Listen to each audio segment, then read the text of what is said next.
and I'm going to kick us off. Now, folks, the riots, right, they may well have fizzled out, but I think it's time we face the real problem. Two-tier identity politics is actually what's ripping Britain to shreds. You've got white working-class communities, especially in the north, feeling completely abandoned, livelihoods decimated, voices ignored, and now they're watching as the state gives preferential treatment to everyone else under the guise of diversity and inclusion. And I ask you, my friends, where does that leave us as a society? Probably headed toward the same path we've seen before. White communities demanding their own community leaders to act as brokers with the police, because that's exactly what we saw in Birmingham for mobs of Muslim men. We knew that there was going to be a large amount of people out on that counter-protest. We knew who the vast majority of those people were. We'd had conversations in terms of what that was likely to look like, and so our policing response was commensurate to that intelligence and the information that we'd held with our partners and communities prior to that event taking place. Even given there were so many of them clearly armed, I mean, would you do the same if it was an EDL type situation? What I would say is that the vast majority of people that attended that protest yesterday did so law-abidingly, and they did it with the right intentions. And that was a stark no, wasn't it? Identity politics leads to fragmentation, to division and competition to see who can shout, "I'm oppressed," the loudest. And as long as the state keeps coddling certain groups while cracking down on others, that resentment, that'll fester. It doesn't end with these riots. We'll be left with a broken society split right down racial, religious and cultural lines and have no hope of common citizenship. That flag that represents us all, that won't unite us or hold us together anymore. And I think that, my friends, would be a crying shame. Renee, are you worried about the same things? Yeah, I mean, I'm massively worried about this. And the problem that we now have is look, nobody thinks that violence is the answer. We've said this. Nobody should be going out rioting and using violence, but we should have the right to protest, and we shouldn't be shouted down if our views don't marry with the narrative of the government or of the diverse communities who want to shout nasty words at us, you know, like far right or transphobic or Islamophobic, whatever it is. And all we will achieve as a society in doing that, in shutting down conversation, is making it worse and worse until once again the bubble bursts, because people can no longer contain their anger. Now, Emma, do you think actually there's a problem here for faith and trust in the police in general? Because something like 4 in 10 of the British people think that the British police do not act with an even keel. Oh, absolutely. I mean, you have reams and reams of stories that just show that, you know, even if there are strategic reasons why they've made the decision that they've made about policing a certain protest, what people see is that they're not treating people in a way that is fair, and fairness is very important in British culture. You see the charges being dropped against those who called for the rape of Jewish daughters, and then you see the way that these protests have been policed. You see the same with Black Lives Matter and the anti-lockdown protests being treated completely differently. And the message that sends to the British public is that if you have a favourable cause, then you can get away with breaking the law however you want. But if it's a cause that is not favoured, and if you have people who, for example, feel as if they can't be heard on matters of immigration through the democratic process, that is going to build up resentment. Yeah. And when you hear people talking like this superintendent talking about community leaders, well, these are not people who are elected, nor are they people who can be removed by election because they're not elected in the first place. And so these are people who are self-appointed as community leaders who perhaps have no legitimacy democratically with the communities that they purport to represent. And so really the only people that the police strategically should be speaking to as a community leader is the MP, the elected community leader of that constituency. I take issue with that word community, and I think there's been very good writing about this recently, that we call these groups communities because it sounds soft and cuddly, but when we get to the other side of the coin, to the white people that are protesting, they are far-right protesters, they're not a community. Yeah, I mean, Benjamin, where are you at on what you've just heard? Common sense, I thought. No, I mean, look, the idea that Muslim groups areas with large Muslim populations are the only ones to have so-called or self-appointed community leaders is completely wrong. You know, when there's an incident, as there have been regrettably many with the Jewish community, the Board of Deputies, which has a democratic structure, I know, or local leaders are the people that they will liaise with. When you've had attacks on gay people, they will go to people that are organised within the LGBT community. You know, you would have Christian community leaders, right? You know, a vicar isn't elected by anybody, but they're an obvious port of call to deal with concerns of a group if, say, a church were attacked. So I think it is wrong to criticise that. And I've spoken extensively about how appalling I think the anti-Semitism has been in the last year and the attacks on Israel. But I have a problem with the people that are trying to reject that a lot of Muslims in this country, particularly Muslim women, feel extremely vulnerable in recent weeks. And I think the police are absolutely right to reach out to them. Because imagine how it feels if your mosque had bricks thrown at it or someone tried to burn it down, as has happened recently. You know, you are going to be terrified to go about your life. But isn't it interesting that a lot of these community leaders that represent the Muslim community, no one on the left is pointing out the fact that they all seem to be men? Yeah, well, indeed, and there is obviously a reason for that. But Adam, I want to bring you in because it strikes me from what Benjamin just said that actually when it comes to the Christian community and all the rest of it, the police aren't saying to them, should we intervene if mobs of men carrying weapons openly, attacking pubs and all these other things. If that happens, ought we intervene? Well, the law is the law, right? It ought to be enforced regardless of your race, religion or sexuality or whatever else it might be. Yeah, it's interesting. Do we have two-tier policing, or is it more a question of having two-tier governing? Actually, I'm glad to see people like Robert Jenrig making a strong stance on this, saying, really, leadership starts from the top. And Benjamin, I'd be interested to see what you think about this. Do we need to see more robust language from the likes of Keir Starmer and the Home Secretary on this? You know, perhaps the police, they do police without fear or favour. It's actually the layer above that is the real problem here. I think police in this country are doing a bad job. I think that has far more to do with them being able to mark their own homework than either the last government or the one of the last month and a half. They seem to think they're above any criticism. And actually, if there's any degree of two-tier policing, I think it's the fact that they're more bothered about how they look in the news cycle than how they look at getting people charged and convicted of serious offences. The two-tier is the fact that if a newspaper picks something up and it doesn't go down well, then they'll panic and they'll do something about it. You know, I recently reported a serious crime to Cheshire Police, and weeks and weeks went by and they couldn't care less. So I spoke to a senior police officer and said, OK, how do I get them? They're not investigating this and there's someone at present risk. He said, put it on Twitter. I put it on Twitter. A few hours later, they were investigating it after months of silence. That is the mistake in the police. Now, yeah, I think government should be stricter on that. But I would just point out, a friend who's a police officer, I said to him, is there two-tier policing?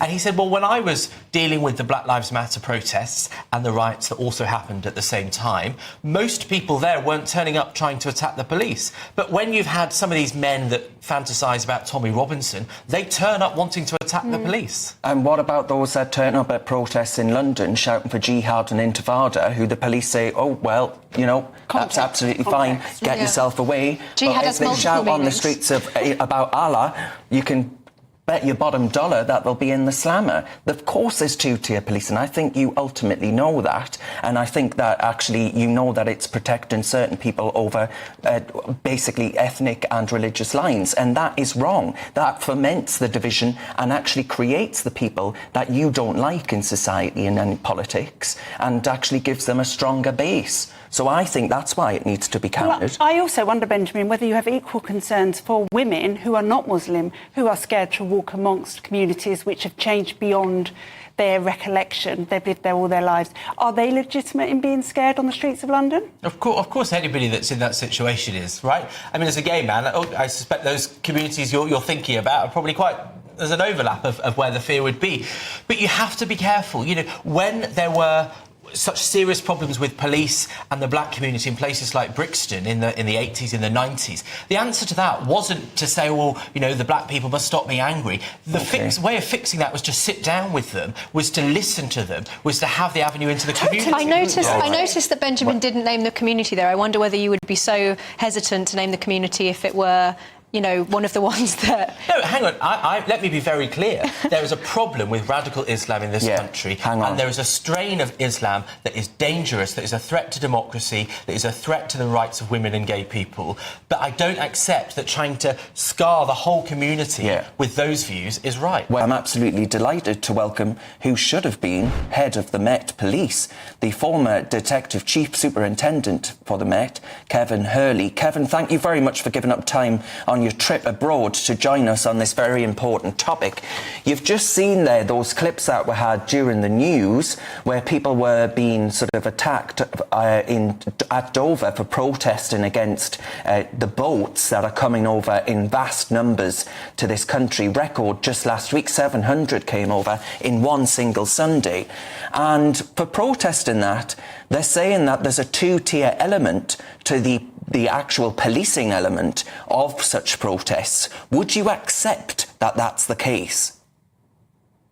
Yes, we've had two-tier policing for at least 30 years, where police officers very quickly learn to tread on eggshells if they're dealing with different ethnic minority communities in the UK.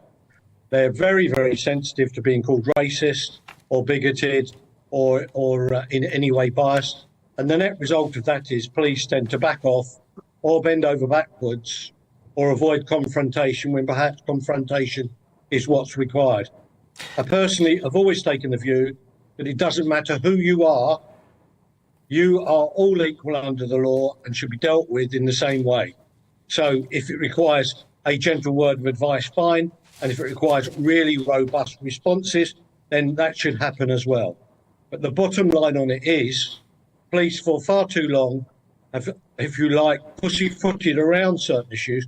And we saw it then with that superintendent there in West Midlands who failed to address the question about there were people from a particular group who were carrying weapons, ignored the question and left it in the hands of community leaders.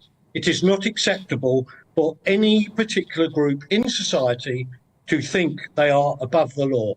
And for far too long, policing has backed off. And you said I should have perhaps been commissioner in the Met, who knows?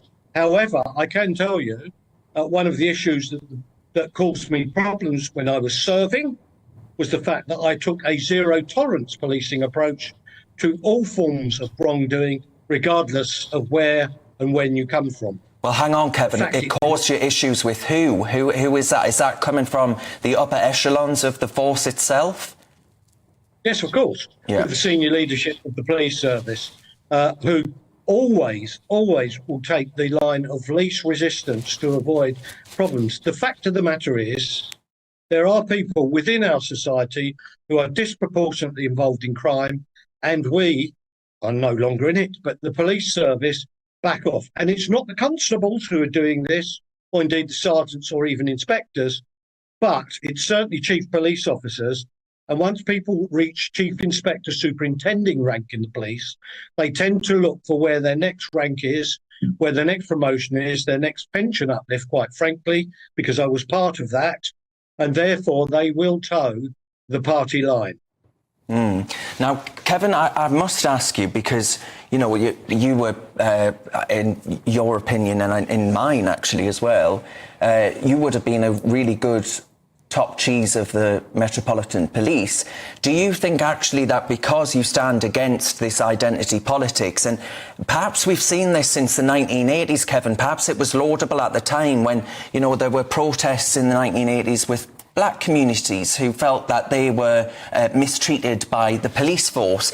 And in response to that, we put in place these measures, these diversity and inclusion measures, and especially with the report that came after the murder of Stephen Lawrence. And the fact of the matter was that the response to those moments in our history has been to put in place this kind of policing. But it's had an effect of actually diminishing trust, respect and faith in the force. So how do we get that balance right? Because right now there are a hell of a lot of white people who are saying, well, actually, I feel exactly as black people did in the 1980s. Well, I think the present commissioner of the Met has got a real challenge on. I don't envy him in the balance he's tried to take. I suppose the best thing you could say if you're the Commissioner of the Met is if you've managed to upset everybody, you've probably made the right decision.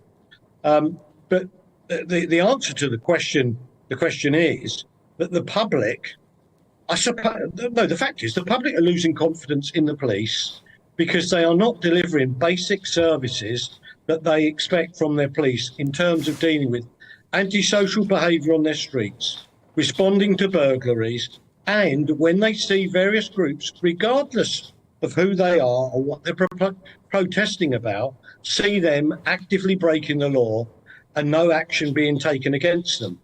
Yes, the police have got real challenges in terms of manpower and resources, but they have yet to bite the bullet and realise that as the demographics of the country have changed, they need to adopt methods for dealing with public disorder that are very, very effective abroad, such as the use of water cannon. And we could be even cleverer and put index marker solutions like smart water in that spray everybody. And the net result would be that all these drunken louts that have turned up causing trouble in the last week or so in the UK, instead of the police saying, oh, we've got 500, we've got 1,000, they could actually get every single one of them if they'd sprayed them with a marker solution, because you can't get it off. Right. So yeah. the police have got to go a long way in terms of demonstrating they can regain control against these jobbish elements, whether they are white drunken scum, Asian youths from the local mosque who are turning up causing a problem, or they're anti-Nazi leagues or whatever. Nobody has got confidence now in this country that they can take control. And they've therefore got to change the paradigm of how they deal with public order and start to use modern methods. So, Kevin, then, just finally, before I go back to the panel, is it your view, because there are many people getting in touch right now who, by the way, love you and what you have to say, but they're asking the question, is what's happening in response to these riots, and, you know, as you mentioned, I concur what you've just said, that those setting fire to buildings and seeking to harm people and all the rest of it, they are and deserve to be criminalised. But is there an issue here that actually the enforcement of this plays into that two-tier narrative? Because there are people who, for example, the Manchester airport couple, there is the fact that Hare Hills, what happened in Hare Hills and Leeds hasn't been dealt with in the same way. You can pinpoint moments over recent times where the police have not acted like this, and there hasn't been this gloating of charging and arrests online and by politicians, that people are starting to say, well, there's one rule for one and a completely different one for others. And is there a worry for you as a former copper that actually that's going to do pretty big damage to trust and faith in police? Of course it will. I mean, the fact of the matter is, quite rightly, very robust action has been taken at all the drunken louts, the morons who turned up trying to set fire to hotels, attacking police and so on, quite rightly. But what we now want to be able to see from a point of view of public ordinance, the point I've just made, is whoever turns up on the street, quite frankly, if they are causing a problem, they need to be dealt with equally robustly.